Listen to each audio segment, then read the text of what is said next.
আসসালামু আলাইকুম, সবাই কেমন আছেন? আশা করছি সবাই খুব ভালো আছেন। আমি আলহামদুলিল্লাহ ভালো আছি। চলে আসলাম আরেকটি নতুন ব্লগ নিয়ে। আশা করছি সবাই একটা লাইক দিয়ে শুরু থেকে শেষ পর্যন্ত দেখবেন। আমি এখন নাস্তা বানাবো। আমি এখানে আলু, কাঁচামরিচ, টমেটো, হলুদ মরিচ, ধনিয়ার গুঁড়া, আদা রসুন বাটা, জিরার গুঁড়া দিয়ে 3টা শীষ দিয়ে নিয়েছি। এখন বাগার দিব। তেলের উপর 2টা শুকনা মরিচ আর পেঁয়াজ কুচি দিয়ে দিলাম।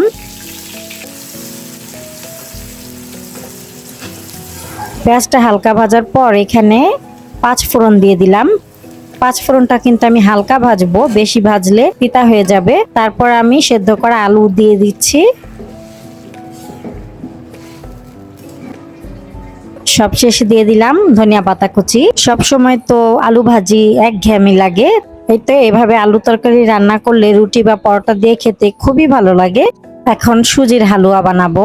এই ঘিটা অনেক ভালো, এটা টাঙ্গাইলের ঘি, আমার হাজবেন্ড এনেছে টাঙ্গাইল থেকে। তো এখানে আমি পর্যাপ্ত পরিমাণে ঘি দিয়ে দিলাম। তারপর দারচিনি আর এলাচ দিয়ে দিলাম। 4 চা চামচ সুজি দিয়ে দিলাম। সুজিটাকে ঘিয়ের সাথে কিছুক্ষণ ভাজবো। তারপর এখানে পানি দিয়ে দিলাম পরিমাণ মতো। আমি দুধ দিয়েও বানাই, আজকে পানি দিয়ে বানাচ্ছি। তারপর পরিমাণ মতো চিনি দিয়ে দিলাম, একটুখানি লবণও দিয়েছি। এই তো সুজির হালুয়াটা হয়ে গেছে। সবশেষে আমি আরো 1 চা চামচ ঘি দিয়ে দিব।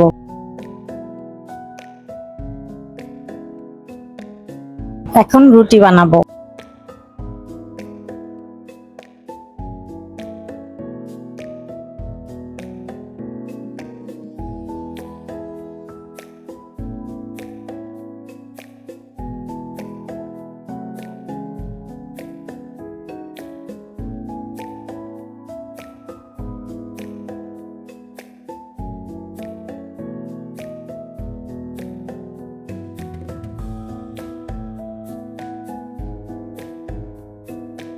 রুটি বানাচ্ছি আর ভাজতেছি আর বাচ্চাদেরকে খেতে দিচ্ছি।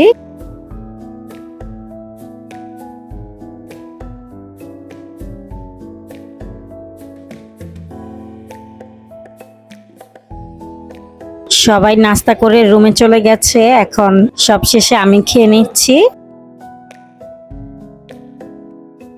আলু তরকারিটা অনেক ভালো হয়েছে আর সুজির হালুয়াটাও অনেক ভালো হয়েছে। খুব সুন্দর ঘিয়ের ঘ্রাণ আসছিল। তো আজকের নাস্তাটা ভালোই ছিল আলহামদুলিল্লাহ।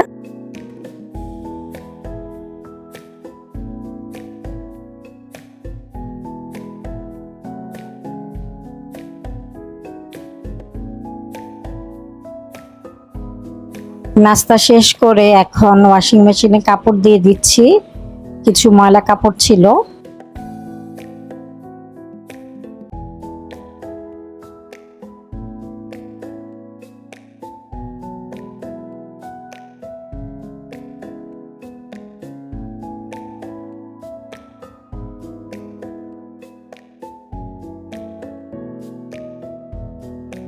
ফ্রাইড রাইস বানাবো, তো চালটাকে আমি রাইস কুকারে বসিয়ে দিচ্ছি। এখানে পোলার চাল ধুয়ে নিয়েছি, পর্যাপ্ত পরিমাণে পানি দিয়ে দিলাম, একটুখানি সয়াবিন তেল দিয়ে দিলাম আর একটু লবণ দিয়ে দিলাম। তারপর ঢেকে দিব আর রাইস কুকারটা অন করে দিব। এমনিতে যদি আমি চুলায় রাইসটা সেদ্ধ করি, অনেক সময় দেখা যায় যে বেশি সেদ্ধ হয়ে যায়, অনেক সময় দেখা যায় কম সেদ্ধ হয়ে যায়। আর রাইস কুকারে যদি আমি রাইসটা করে নেই তাহলে কিন্তু খুব সুন্দর ঝরঝরে হয়। আর আমি এখানে জিরা টেলে নিচ্ছিলাম, জিরার গুঁড়া করব। আর অলরেডি আমি কাঁচা জিরার গুঁড়া গ্রাইন্ড করে নিয়েছি।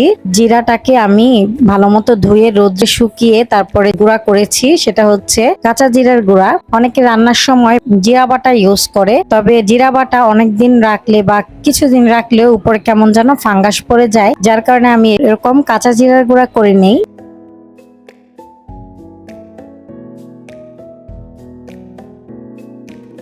আর কিছুটা আমি টেলে নিয়েছি, এটা ভাজা জিরার গুঁড়া করব।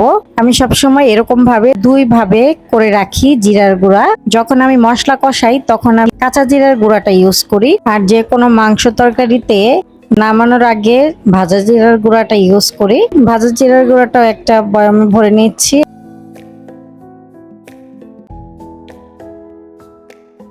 চিকেন ম্যারিনেট করব, চিকেন ফ্রাই বানাবো। এখানে সয়া সস, ভিনেগার, আদা রসুন বাটা, কাঁচামরিচ বাটা, গরম মশলার গুঁড়া, জিরার গুঁড়া, গোলমরিচের গুঁড়া, লাল মরিচের গুঁড়া, পরিমাণ মতো লবণ দিয়ে ভালোভাবে মিক্স করে নিব। সবশেষে আমি এখানে টমেটো সস দিয়ে আবারও ভালোভাবে মিক্স করে নেব সব মশলার সাথে চিকেন গুলো। আর আমার কাছে স্পাইসি চিকেন ফ্রাইটা খেতে ভালো লাগে, এজন্য আমি সব স্পাইসি গুলো দিয়ে দিলাম। তারপর রেস্টে রেখে দিব, যখন খাবো তখন ভাজবো। ফ্রাইড রাইসের জন্য এখানে সবজি নিয়েছি, ক্যাপসিকাম, গাজর আর বরবটি। এখন আমি এগুলোকে কেটে নেব।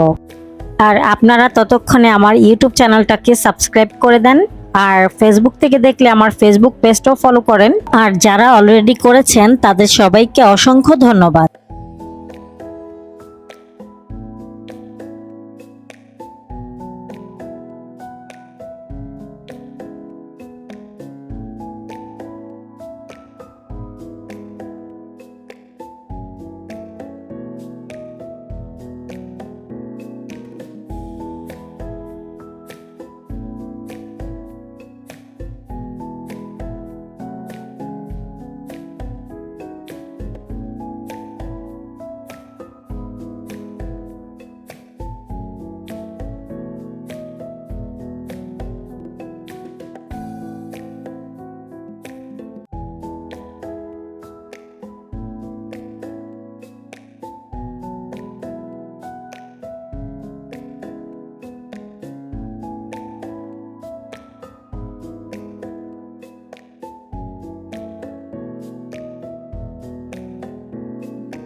এই তো সবগুলো সবজি কাটা হয়ে গেছে। এখন আদা আর রসুন চপড করে নিব।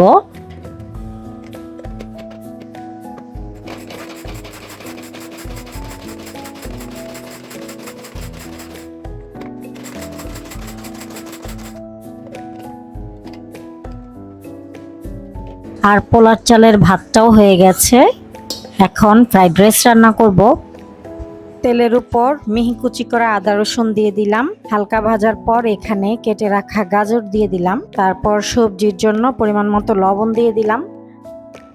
গাজরটা যখন নরম হয়ে যাবে তখন বাকি সবজিগুলোকে দিয়ে দিব।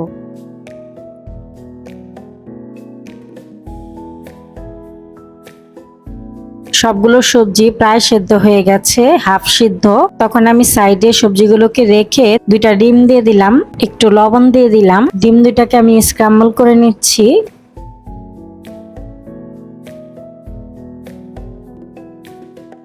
তারপর আমি পোলাওয়ের ভাতটা দিয়ে দিলাম, 2 টেবিল চামচ ঘি দিয়ে দিলাম, সয়া সস আর ফিশ সস দিয়ে দিলাম।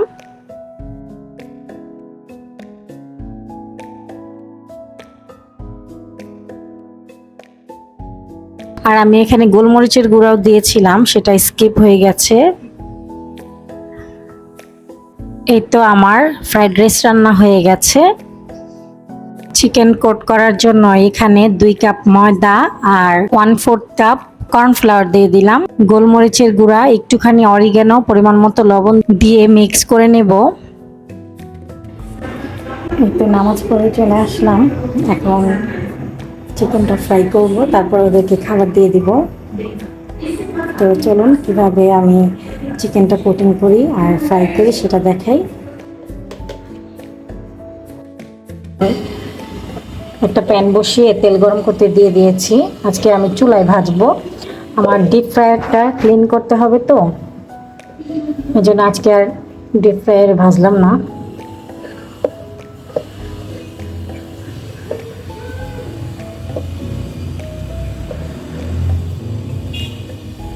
আজকে ডাবল কোটিং করব না, এভাবেই ভেজে নেব।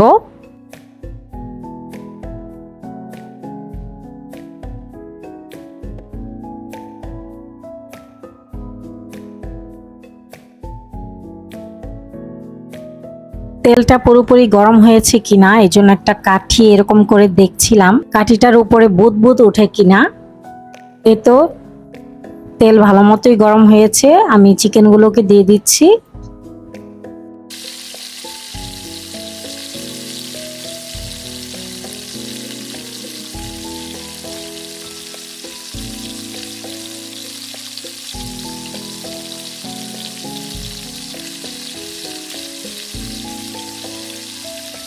প্রথম ব্যাচ চিকেন ভাজা হয়ে গেছে। আমি কিন্তু সবগুলো ফ্রাই করব না, 6 পিস ফ্রাই করছি।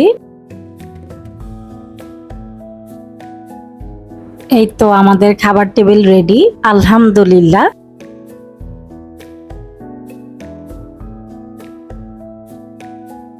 আর আমার ছোট ছেলে তো খালি চুজ করতেছে যে কোনটা ও নিবে।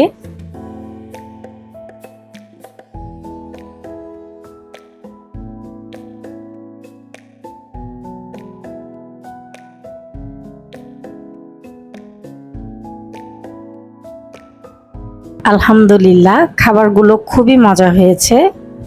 ভিডিওটি ভালো লাগলে প্লিজ একটি লাইক দিবেন।